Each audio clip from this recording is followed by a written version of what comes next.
Welcome to Faithing Out Loud. I'm Pastor Tony Ruth Smith, and this is my husband, Pastor Wesley Smith. Hello. And we are delighted that you're here to be with us as we think about what it means to live our lives out loud in the world in a way that honors Christ. Let's join the conversation. We're talking about when we are not the best versions of ourselves. Bless us. At bedtime. At bedtime. You're at bedtime, me when I'm stressed out and anxious. So that kind of leads me to something else. If you ask me what the most important things that we did, I agree with you about the first two. That talking to our kids, reading the Bible, having routines around that was important, and teaching them, praying, but also modeling was also important. Here's the third thing. And this was because we're pastors, but I don't think that you have to be a pastor in order for this to happen. Right. Okay. Here's our reality. We really wanted to serve a church together in part because we really wanted our children. We wanted to be together as a family at church. And it was really hard the first 5 years of Mariana's life for us to be in two different churches was a real challenge. Yeah. And so we were serving together. We've served together almost all their lives. We've been in ministry together. That's all they've known. That's all they've known, right? And yet, that still means they weren't sitting with us on a Sunday morning. Right. More than any other children in the church, I think the church has to take seriously their baptismal promises to the preacher's kids, almost more than anybody else's, because we have to work. So I just want you to think for a second, friends, whatever job it is that you have, just think for a second about whatever your work is. Think about the most important thing you do in that work. Right. Or the most visible thing. Right. Now, you have to take your children to that every time. And they are not allowed to come up and talk to you. Can you imagine? God bless our poor, precious children, right? So our children always had to have people that were taking care of them that were not us on a Sunday morning. And what that means is we had to have a village because we weren't, for the most part, this is the closest we've ever been to anybody's parents, right? Yeah. And none of our parents ever came to church where we were. I mean, they would visit from time to time, but they were not sitting there Sunday after Sunday after Sunday. So we had to have people at church that were their church family. Yep. And there were people at Hopewell that did that, and there were people at Harrisburg that did that, and there are people here at Williamson's that do that. Us having a village has been incredibly important, and our willingness to ask for the help and to allow the help to happen has meant that our children have had other people in their lives that were speaking faith into them. Yeah. There's this really interesting study. There's a whole book about it if you're a reader and you want to read it. It's called Sticky Faith by Kara Powell. And they did this whole study at Fuller Theological Seminary, and it was about what's the difference maker for kids. Like, a lot of kids, and this may be you, right?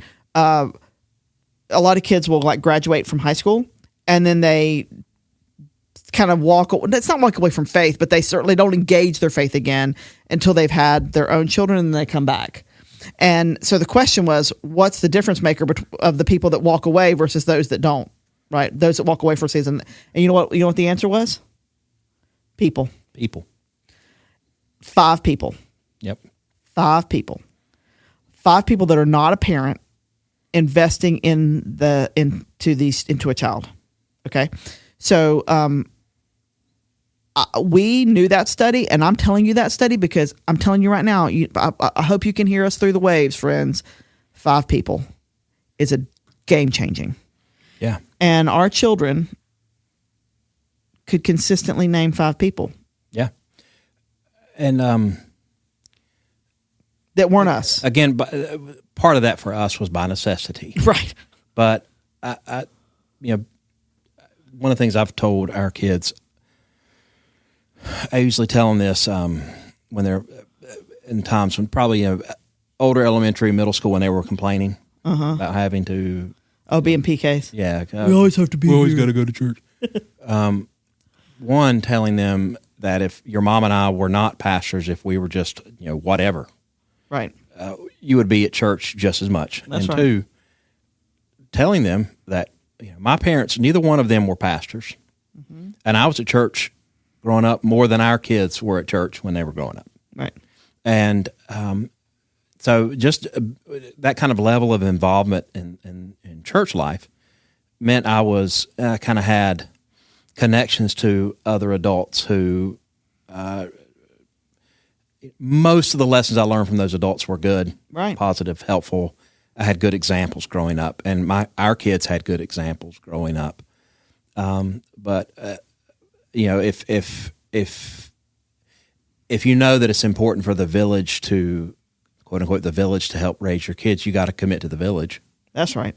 and you've got to trust other people to come alongside in the spiritual formation of your children. That's right.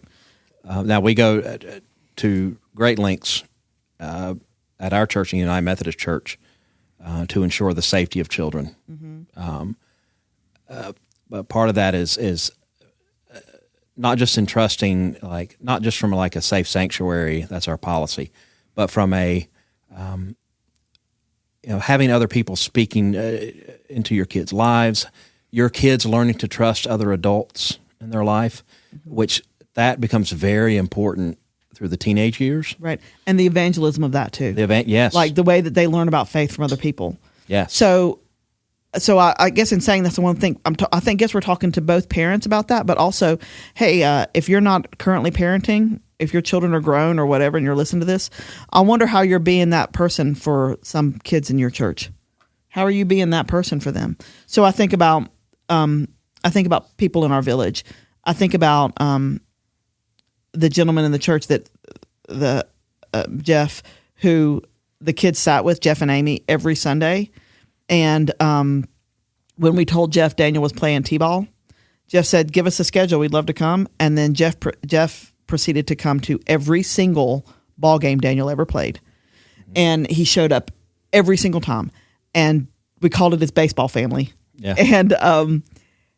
And when it came time for confirmation, Jeff's who Daniel wanted to be his confirmation mentor. And Jeff's coming to graduation. Jeff is our family, right? Daniel, when something big happens, he will want to call Mr. Jeff and tell him about it. And all Jeff did was show up. So fast forward to a couple nights ago, you and I, we made a commitment last week because we saw kids playing T-ball, and we were like, man, I just miss T-ball. Some of that's the nostalgia of being the age where our kids are. And so we decided that we would just ask the parents of the church, say we'd come to a game. So we go to this ball field. First of all, the first person we see is a woman selling bracelets. Y'all. You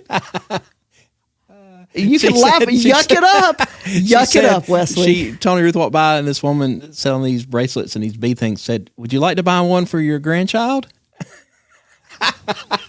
Excuse me? Do I look like somebody's grandma? And then I did the math, and I was like, oh, yeah. That works out. That could work out. Anyway, it is what it is. I would be a hip old granny. I'm okay with it. So anyhow, go ahead. Laugh at it. It could have been, maybe she thought I was a grandma because you were with me and your gray hair was a dead giveaway. Whatever you have to tell yourself. Anyway, so we go to watch this ball game, and I'm not even joking, y'all. All we did was show up. Mm-hmm. We just showed up, and the joy on that child's face. Yeah, the joy. So, what does it mean? Just like to have people that show up like Jeff did. It says to a kid, you matter. That village stuff matters. So what's the likelihood now that this kid who has seen us show up for something like that is going to come and talk to us when something big happens for them? Mm-hmm. That's what I want, right? I think about Shirley and Kara. Mm. Yep. Do you want to tell that part?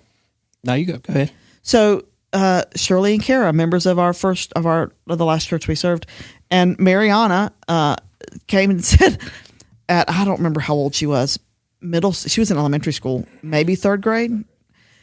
She came and said she'd seen people doing small groups, and she decided she wanted to have a small group for young girls. Well, no, that the initial thing was it grew out of our daughter's finely tuned sense of righteous indignation. Because her question was, why can't kids have a small group? So I said, I don't know. Why can't they? And I told her to talk to Miss Shirley. And Miss Shirley took her seriously. She was in the 3rd grade. She was 8 years old. And an adult took her desire to engage faith seriously. And Kara and Shirley helped her form this little small group. That's a village right there. Yep. Right? I think about the people that knew names and asked about them and engaged with them in their faith. The people that that taught Sunday school. The people that Daniel wants to invite to his graduation party are those people. Yes. Because they impacted his life. Yes. So it makes me wonder about villages. Like, and I think you and I can come up with that people that were in our village, but I think that us embracing, letting the church be the church for our children in a safe way. Yep. And letting there be other adults that they knew they could trust. They knew they could call if they needed something. They knew were going to talk to them about Jesus. They knew that they could ask to pray for them. Like, they knew they could sit with at church. They knew that were people that they were watching them sing and pray and engage and serve and teach and lead. They watch them do that, and it has formed something in our children that I am deeply thankful for. And I think every church member can have that, and I think every church member should and can be that. That's how for other people. That's how you hand down the faith across generations. That's exactly right. It's not. It's relational, and I saw this question on a post this past week. That's a helpful, kind of a helpful guiding question, or something for us to think about. How are you? Are you making the children in your life? Are you making their lives better in some way? Mm-hmm. Not that are you solving all their problems, or but like, are you contributing something positive and loving in the lives of the children you know? Mm-hmm. And it reminds me of that question they ask when you. One of the questions I keep having to remind myself of when you're in the process of ordination, there's these historical questions that they ask people being ordained. Right. That come straight from John Wesley. Mm-hmm. And basically what you do is you commit. The question is, are you teaching the children in every place? Diligently. Are you teaching the children diligently in every place? And as some of you may know, if you've heard us preach and kind of just seen the way Tony Ruth and I are, I am not particularly silly. No. Or childlike.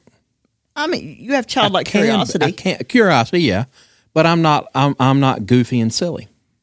So I led our preschool chapel last week, and it didn't require me to do anything silly or whatever, right? Except I had to dance when it was music time. Nice. You didn't even dance at our wedding. We didn't have dancing at our wedding. Because you don't dance. Because you were marrying me. But I remember thinking about that, like right before chapel, or as the kids were coming in for chapel time, thinking about that question: are you teaching the children in every place? Right. And kind of just probably way too late as I near the age of 50 of saying, if me being a little bit silly teaches these children something about joy, and that it's okay to be who they are in their silly selves in church, who am I to say, I'm not going to do that? Right. And so how are, a question for us, for those of us in the village, and it's not just for leaders or pastors, it's for all of us adults in the church. In what ways can we help make the lives of the children in this church better? Right. Like, what witness are we giving our kids? How are we witnessing to the love of Jesus in the way that we know their names, and we engage with them, and we take them seriously when they tell us they want to lead, and we celebrate them, and we learn about them, and we encourage them to sit with us, and we show up for ball games. what would that look like if people in the church said, hey, let me know when your kids are playing. I will come and just sit and watch them and be their cheerleader. Yeah. Like, I cannot tell you enough. I am forever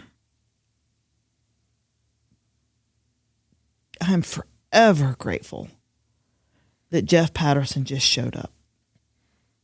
He just showed up.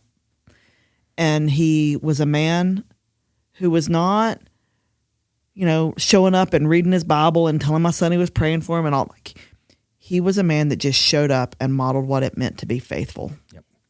And it absolutely changed our son's life. Absolutely. And it was an investment of an hour for maybe 10 weeks in the summer and 10 weeks in the fall to sit outside and conversate with us and just show up. Yep. And encourage.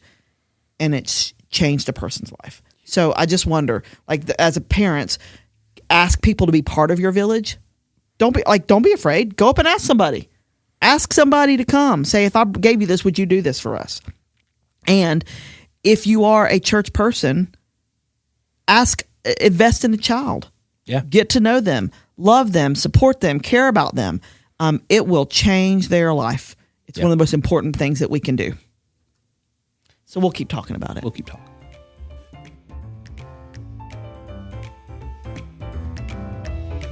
Thank you for joining us on Faithing Out Loud. If you are in the Mooresville area, we'd love for you to join us for worship on Sunday mornings at 9:15 or 11 o'clock. And if you're not in the area, you can check us out online and go to our website, willchatumc.org. Catch the live stream there, but also see everything we've got going on here at Williamson's Chapel. We'd love to connect with you.